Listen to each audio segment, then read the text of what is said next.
Akan muncul dalam kalangan umat aku ni Abu Hanifah, dia pelita bagi umat aku.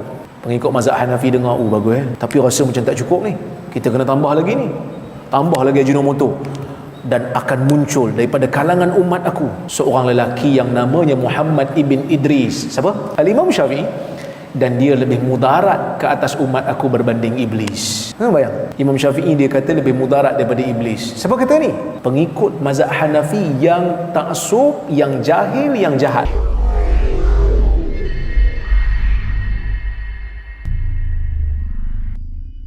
Riyaz bin Ibrahim ni, dia masuk, dia ni tokoh penasihat agama.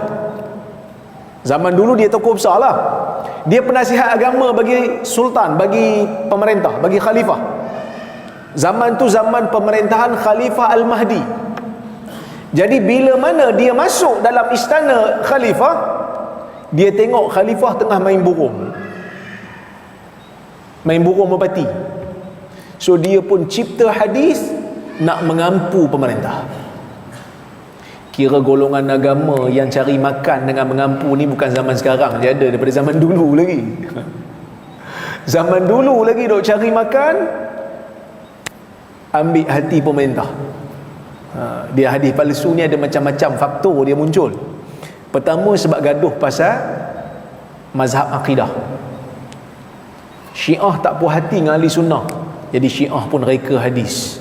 Man lam yaqul inna aliyan khairul bashar faqad kafar. Sesiapa yang tidak mengatakan bahawasanya Ali itu sebaik-baik manusia, maka dia menjadi kafir. Ni Nabi sebut, dia kata. Sedangkan Nabi tak sebut.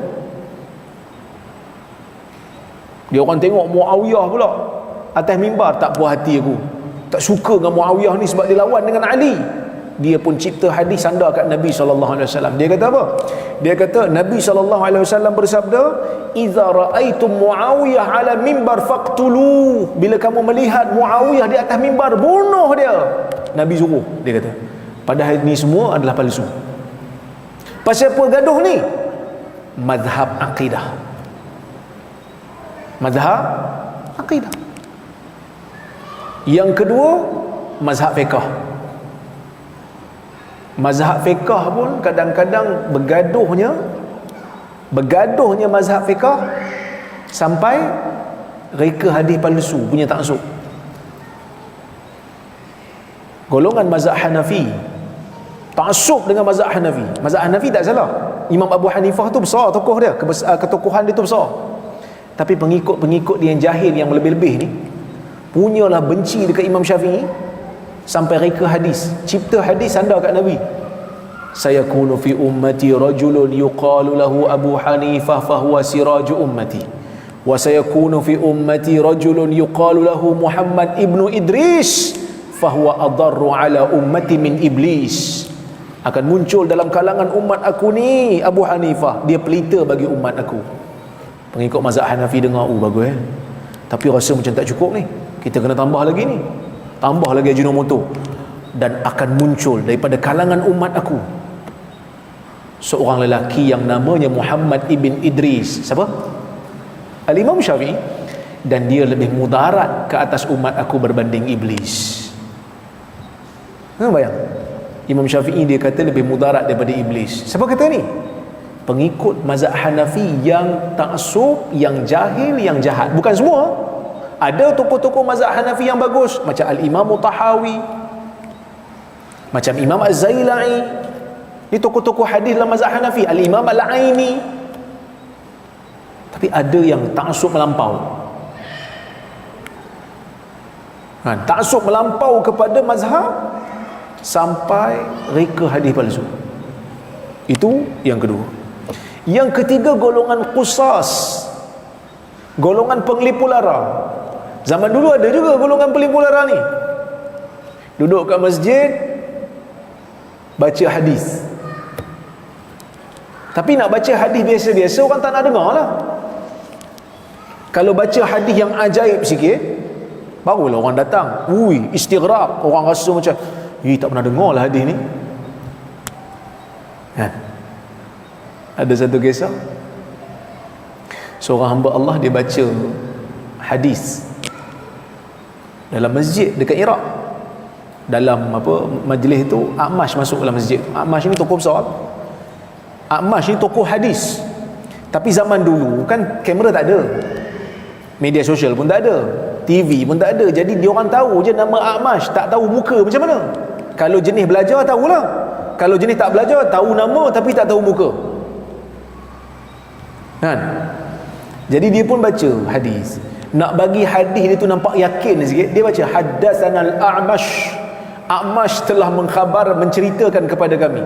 A'mash tengok, ish, dia ni betul ke nak murid aku? Dia pun baca hadis-hadis palsu.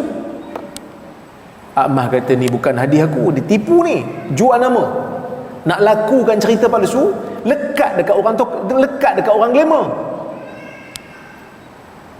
kan. Jadi A'mash pun duduk tengah-tengah halaqah tu, dicabut bulu ketiak, dicabut selai tu yang baca hadis ni macam dia cabut bulu ketiak pula dah. Dia kata, ya Syekh, orang tua, alas tahstahi, kau tak malu ke?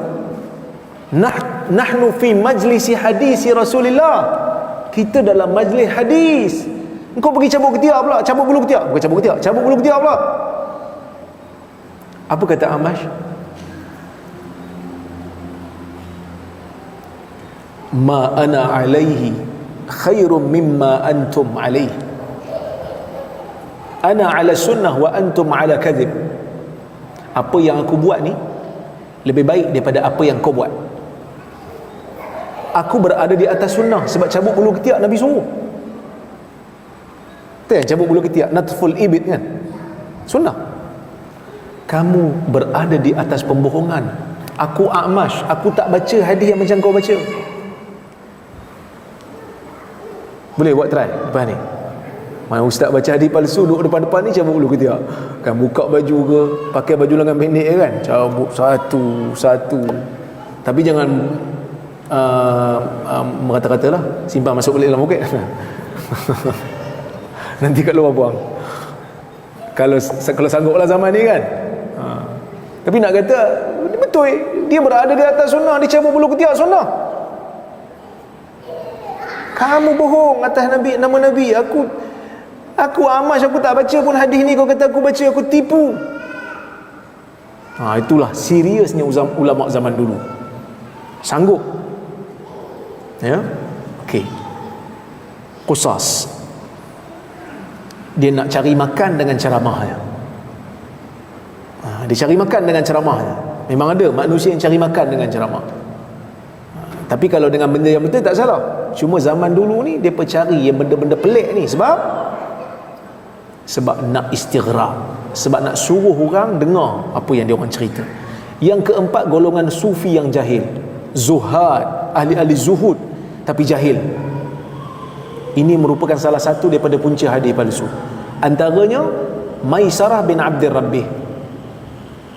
Maisarah bin Abdir Rabbih, seorang tokoh, dia banyak memalsukan hadis yang berkaitan dengan fadail, yang berkaitan dengan amalan-amalan yang ganjaran-ganjaran amalan, yang tipu semata-mata nak suruh orang beramal. Dia sebut, dia kata wada'tuha uraghibun nas biha. Aku palsukan hadis ni, aku cipta hadis ni supaya aku galakkan manusia beramal dengan kandungan hadis ni. Dia bohong untuk ajak orang beramal, dia bohong untuk ajak orang buat benda soleh. Niat tu bagus dah, tapi cara tak kena. Cara tak kena. Tu yang kita kadang-kadang kita tengok tarawih ikut malam. Malam ni kalau tarawih dapat pahala apa, malam esok dapat pahala apa. Setiap jemaah datang kat pintu masjid tu, malam ni apa? Oh, malam ni tak best, balik esok pula datang. Kita datang malam esok best. Kelebihan tarawih ikut malam itu adalah palsu. Kelebihan tarawih. Ada yang hadis khusus, siapa tinggal salat subuh dosanya banyak ni, siapa tinggal solat zuhur dosanya seperti ini kan, dulu kan ada. Hadis itu pun tidak dijumpai asalnya. Ada yang tinggal solat maghrib dosanya seperti berzina dengan ibu sendiri. Itu semua hadis yang palsu. Bila kita sebut palsu, dia kata, tengok, depa ni suka orang tinggal solat. Bukan masalah tu. Tinggal solat ni dosa besar. Ambil yang sahih lah. Faham tak? Kadang-kadang depa ni otak kecil. Bila kita kata sebenarnya perut ikan tak najis, bolehlah makan. Hingus kau pun kau tak lalu nak makan. Bukan semua benda yang tak najis tu boleh makan. Kan saya sebutkan dalam kuliah yang lepas kan. Ni bila kita sebut hadis ni palsu, dah boleh, maksudnya bolehlah tinggal salat. Bukan masalah tu. Tinggal salat memang tak boleh, tapi yang tu pun tak boleh. Dia sebut bila kita kata dalam mazhab Hambali, pegang perempuan yang bukan mahram tidak membatalkan wuduk kalau tak ada syahwat. Jadi ustaz, bolehlah kita raba. Raba dengan batal wuduk, hukum beza. Batal wuduk hukum lain, haram tak haram hukum lain. Macam kita kata mencuri batal wuduk tak? Mencuri batal wuduk tak? Mencuri tak batal wuduk. Jadi boleh ke mencuri? Tak boleh. Kalau kita kata, ustaz, saya nak tanya hukum mencuri batal wuduk tak? Sebenarnya mencuri tak termasuk dalam perkara yang membatalkan wuduk. Dia pun kata, terima kasih banyak ustaz. Balik dia mencuri satu kampung. Pasal apa? Tak batal wuduk. Tak batal wuduk satu hal, berdosa satu hal. Ini kadang-kadang kita nak jawab tu, kita kena pergi semua angle tu kan, supaya kita dapat cover semua sekali, ya.